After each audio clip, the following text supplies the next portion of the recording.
This episode of Indiana Underground Radio is brought to you by Superior Tactical Solutions, also known as STS. Superior Tactical Solutions specializes in highly accurate AR-15s, Remington 700s, and more. Please check them out at www.superiortactical.com. I gotta go back to the world, back to my girl, back to my family and kids. I could go and see my home again, so want my life away. For my time is to let the kids up bed.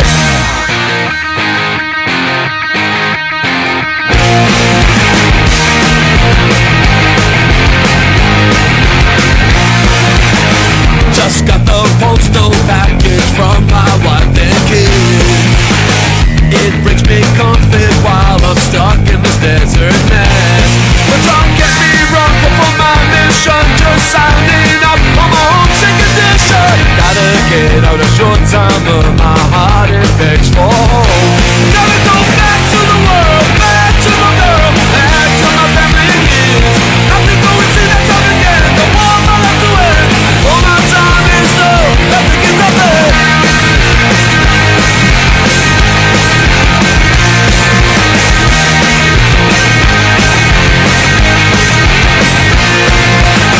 Seen many a firefight since we deployed out here. Learned how to survive with my friends, their focus, adrenaline and fear. But the odds on me, hope I don't get hit. Need that body with a bag of tools to wear. Gonna make it short time, but hell bent on going home. Gotta go back to the world, back to my girl, back to my family and kids. Have to go and see that town again, the one I left away.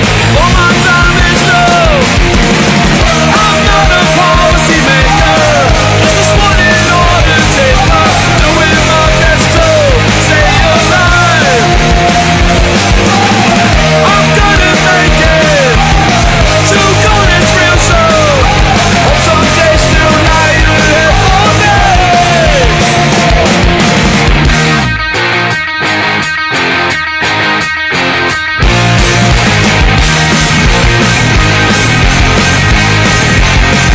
I gotta go back to the world, back to my girl, back to my family and kids.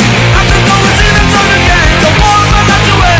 All my time is through, I gotta go back.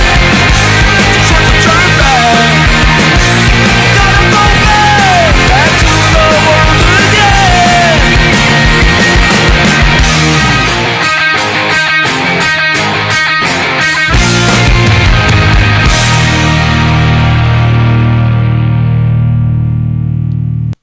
You're listening to Indiana Underground Radio, and we will be back with you shortly. Behold, a white horse.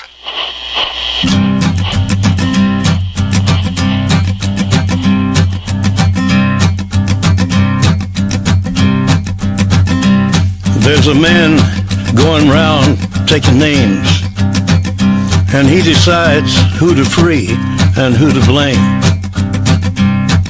Everybody won't be treated all the same. There'll be a golden ladder reaching down when the man comes around.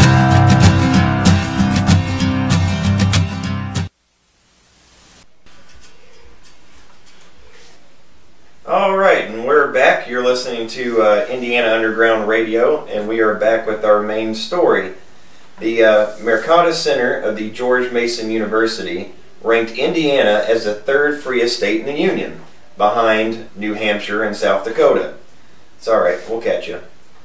According to their website, mercatus.org, they ranked Indiana in number 13 in economic freedom, number 4 in personal freedom, and somehow third overall. Indiana's ranking of third has moved us up +2 from the 2007 ranking. Quoting the website, Indiana is one of the rare outposts of freedom in the northeastern quadrant of the country. I never really thought of Indiana as northeastern part of the country. But financial policies are average, but we see a warning sign in government debt, which increased by 4.1% of personal income between fiscal year 2006 and 2008. In those years, Tax collection fell, but spending increased as a percentage of the economy. Indiana has deregulated natural gas, telecom, and cable, and it licensed the fewest occupations in the country as a percentage of its workforce. The state has managed to construct a relatively humane marijuana sentencing regime without decriminalizing. Indiana has good education laws with very light regulation of home and private schools, but has recently expanded the mandatory years of schooling from 9 to 11. Indiana has very little campaign financing regulation except for corporate PACs. It has also repealed its public financing. There are smoking bans across the board, but they all have meaningful exceptions. Gambling laws are odd, but make sense in a public choice.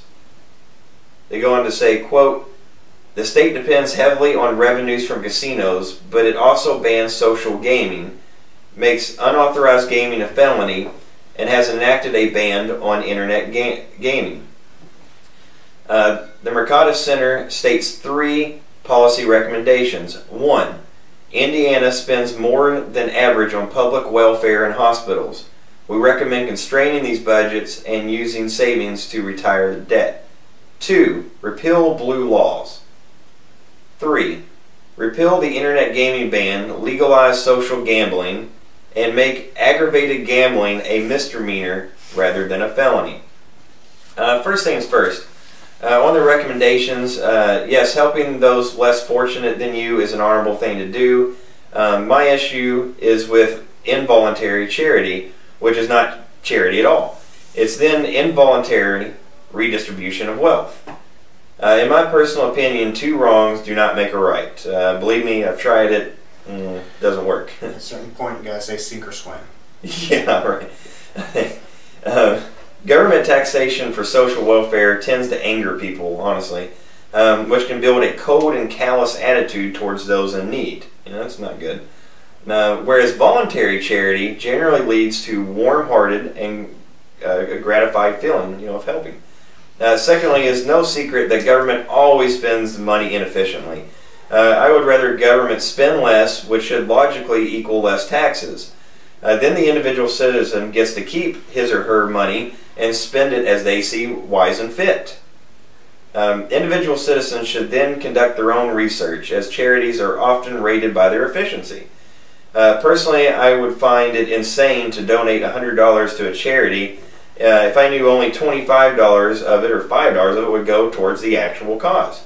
This is basically what happens when the government dominates an issue.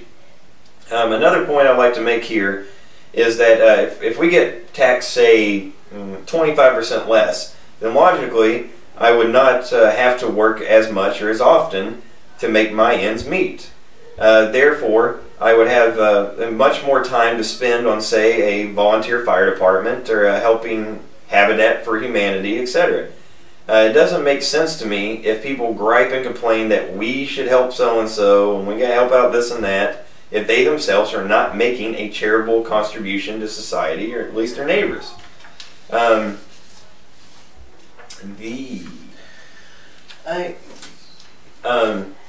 if you're a listener and have innovative ideas on how we could help our fellow Americans on our own voluntary accord, please email us and we'll try to get you on the show.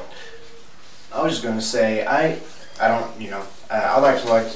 would like to see the stipulations, and as far as what all they looked at to decide these ranks. This really seems kind of something that would be difficult, that's not dealt with strict facts, and obviously it came from a university. This isn't something that's like the Huffington Post or some tabloid or something like that, like the best vacation spots or anything like that. So I kind of like to see that. I think how we were from 13th in economic freedom to 4th in personal freedom, which resulted in 3rd overall, is a combination of the numbers.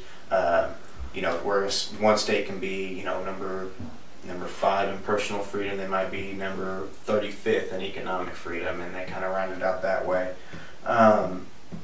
In which I obviously would result in them being down lower in the overall freedom.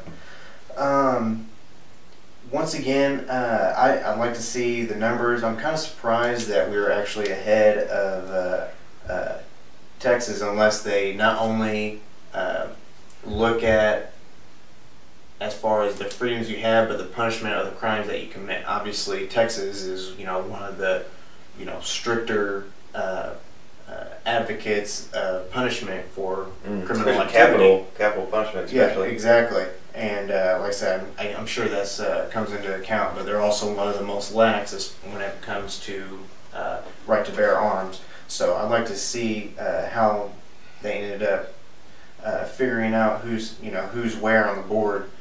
I'm glad you mentioned that, because I contacted this the Mercatus Center requesting someone to come on the show and explain this to us and you, our fellow Hoosiers. No response. So yeah, I don't know. I think a lot of this is for naught. It's kind of an L point. A lot of the rights that are being infringed upon aren't at the state level. It's more at the federal level. Yes. So I kind of think that this is, in all kind of a ruse, so to speak. Also, as well, I mean, we're not, in the bigger cities. Indiana has Indianapolis, and which that obviously is a fairly big city. It's not anything like New York or Los Angeles, I believe it's Houston, Dallas. Last I checked, it's 12th largest city in the United States. Right, and that's all we have. Whereas California, San Diego, Los Angeles, San Francisco, the list goes on and on and on. So we're kind of we're not in the center of attention all the time like a lot of other states and a lot of other bigger cities. But not with this show. Now you're the center of attention. Exactly. But once again, I would just like to see what all they touched upon. And as far as the police force and IPD, Indiana Police Department, and everything like that, I really think that they would be up there with some of the most rights infringing type of police officers around across the country. I can't speak from experience with NYPD or LAPD or anything like that. I'm trying to withhold my EPD comments. Continue. It is just it's the same deal. Whenever you get pulled over, you shouldn't have to be afraid of, oh my God, where are they gonna find to ticket me for? Right. It should be immediate. Oh, I'm speeding. I ran the stop sign. A lot of people, whenever they get pulled over by police, not just in Indiana, but across the nation, they're like, oh shit, what all am I gonna get a ticket for? And they constantly find all these, niche, stupid things to give you tickets for, and they even, the House actually ruled, or the Supreme Court, actually ruled that police departments have the ability, no matter how minor the offense, you're actually able to be strip searched in any minor offense. That can be including if you're riding a bike at night without reflectors on. You can actually be taken into custody and strip searched. Thanks for upholding the Constitution, Supreme Court. It was a 5-4 ruling, and their reasoning for it was that I'm paraphrasing here, but it's pretty much that anybody can be a threat. So let's treat everybody like a threat. That was basically the reasoning. The Unabomber ended up being found by a broken taillight. And he cited that as one of the examples for treating everybody has a minor offense, treating them like this, and it's very disheartening to say the least. Right. On their number 2, I totally agree with the Mercatus recommendation to repeal blue laws. A blue law is defined as 1, a state or local law that prohibits commercial activities on Sunday. 2, in colonial New England, a strict religious law. So, in my opinion,